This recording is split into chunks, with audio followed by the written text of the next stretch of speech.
Happy Friday, everybody. It is such an amazingly warm day today and great to be able to bust out our shorts and tank tops and sandals and enjoy some of this weather, even if it is just sitting in our backyard or walking to or from our car, just being able to know that God's goodness and grace is upon us, and to be able to feel the warmth of the sun really is a blessing today and something I know I'm very thankful for. Well, I wanted to talk to you today about the impact of our negative thoughts. Oftentimes when things are really stressful and overwhelming and we're getting an influx of information, sometimes we're not even sure what to believe or what not to believe or how to make decisions based off the limited information we have. A lot of times negative thoughts can really overwhelm us and get us stuck in our anxiety.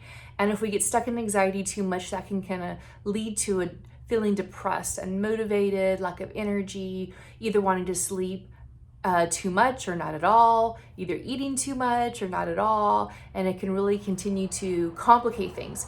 So today I thought it'd be important to be able to talk about the impact of our negative thoughts and what it looks like to be able to truly take control of them. In 2 Corinthians 10, 4-5 says, "The weapons we fight with are not the weapons of the world. On the contrary, they have divine power to demolish strongholds. We demolish arguments and every pretension that sets itself up against the knowledge of God. And we take every thought captive to make it obedient to Christ." And I'm reading out of the NIV today.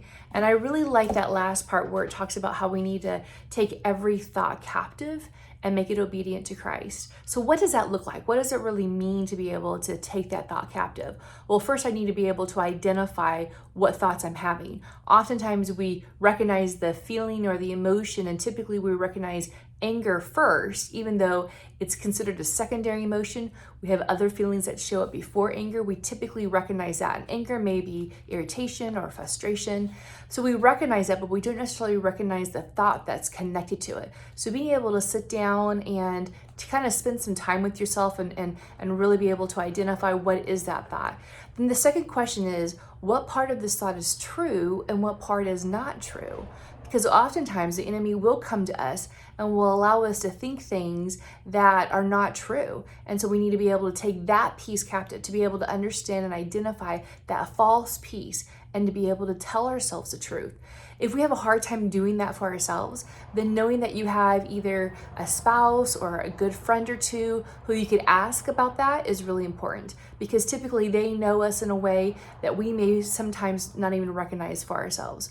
I know I do that with my husband and a couple of good friends that I have. And that if I'm really struggling with a certain thought that I have been able to identify, I'm going to ask them, does this seem true of me? Or does this seem like something that's accurate? Help give me that gauge right there. And they're very gracious and kind to tell me what part's not true. Then the next thing we do is to be able to identify the truth and to really focus on what that truth is, and to really surrender to, okay, this is the truth. I don't need to focus on what that lie was anymore, and I want to rewrite it. It's like taking a script or a story and saying, this part of the story wasn't as good, so I'm just going to erase that part, and I'm going to put in its place something that's even better. And the truth is always something that's even better. And so I pray this weekend that you will be able to really practice the discipline of taking your thoughts captive, to be able to rewrite the narrative of the negative, the lies that sometimes the enemy uses to overwhelm us and we succumb to, and to really be able to not just take that thought captive to Christ, but as Philippians say, to think about things that are true and noble and pure and good, and allow that to be what's so deep inside you this weekend. Well, I hope you have a great time. I hope you're enjoying that sunshine today, and we will talk soon.